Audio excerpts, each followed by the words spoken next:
What if I told you that one of the most effective weapons in history wasn't a bomb or a bullet, but a mathematical equation? It sounds like something out of a sci-fi movie, but during World War II, Allied resistance cells turned this idea into a devastating reality. They weaponized randomness itself, paralyzing entire cities and tormenting occupying forces with an invisible enemy they could never find. This is the story of how calculated chaos brought an empire to its knees. When we think of sabotage, we often picture dramatic explosions and daring raids. But the most ingenious form of sabotage was far quieter, more subtle, and in many ways, much more terrifying. It was a campaign of 1,000 tiny cuts, designed not just to break machines, but to break the minds of those who ran them. The masterminds behind this weren't just soldiers. They were mathematicians, statisticians, and engineers who understood a fundamental truth. Complex systems, like a city's infrastructure or a military supply chain, are incredibly fragile. They rely on predictability. Take that away, and the whole thing collapses. The plan was simple in concept, but brilliant in execution. Instead of blowing up a railway bridge, which is a high-risk operation that's quickly repaired, what if you could make trains mysteriously break down all the time? Instead of destroying a factory, what if you could ensure its machinery constantly failed in small, unexplainable ways? This was the core of their strategy.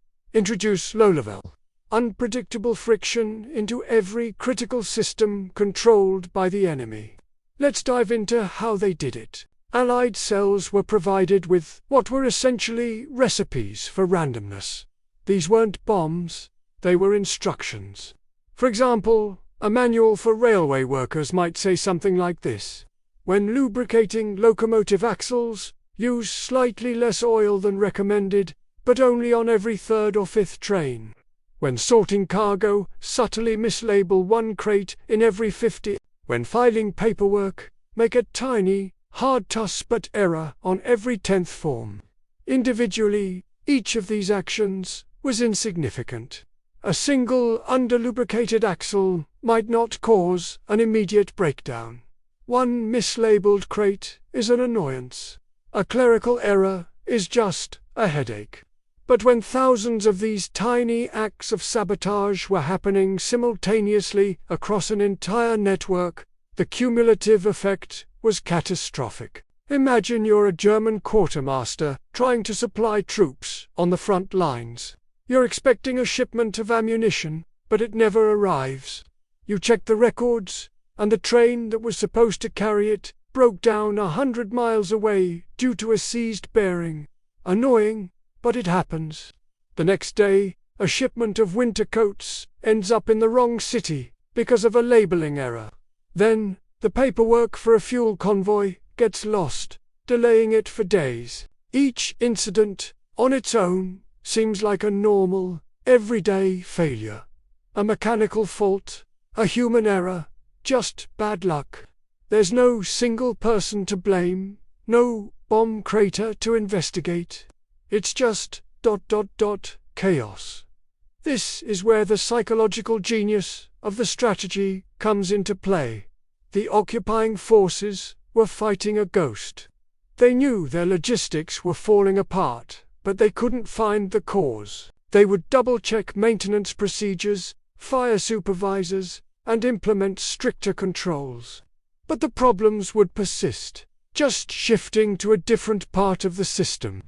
The failures were designed to mimic the natural, statistical rate of error in any large organization, but amplified just enough to be crippling.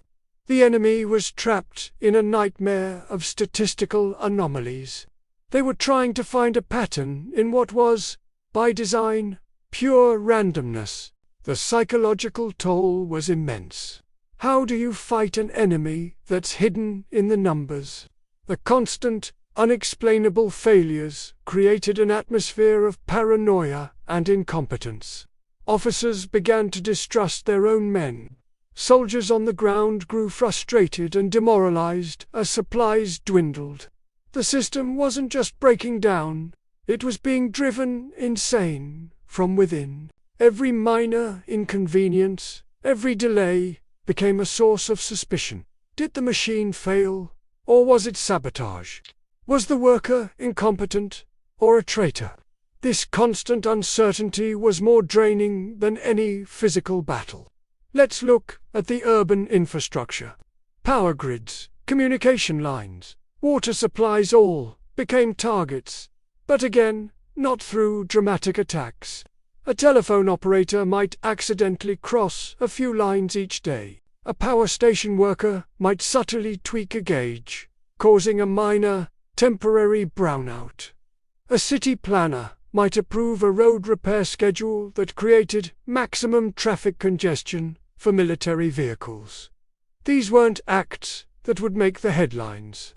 They were designed to be mundane, to be deniable. The goal was to turn the city itself into a hostile environment for the occupiers, making everyday life and military operations a frustrating slog. This weaponization of randomness forced the enemy to divert enormous resources. They had to create teams of investigators, not to find spies in the traditional sense, but to analyze data, looking for statistical blips that might indicate sabotage.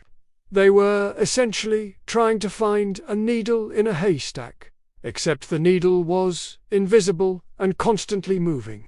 It was a logistical and intellectual quagmire. They were fighting against the very laws of probability, and it was a battle they were guaranteed to lose. This strategy reveals a profound understanding of modern warfare. It's not just about controlling territory. It's about controlling information and systems. The resistance cells demonstrated that by manipulating the flow of data and introducing calculated friction, they could achieve a strategic impact far greater than their numbers or conventional weapons would suggest. They turned the enemy's own complex, bureaucratic machine against itself. The very efficiency the occupiers prided themselves on became their greatest vulnerability. So, the illusion of chaos was, in fact, a meticulously planned siege. It was a war fought not on the battlefield, but on spreadsheets, maintenance logs, and shipping manifests. The heroes of this war weren't just the commandos with explosives, but also the unassuming clerks, mechanics, and factory workers who, with a tiny act of defiance, contributed to a symphony of disruption. They proved that sometimes the most powerful way to fight a system isn't to destroy it from the outside, but to subtly corrupt it from within until it collapses under the weight of its own complexity.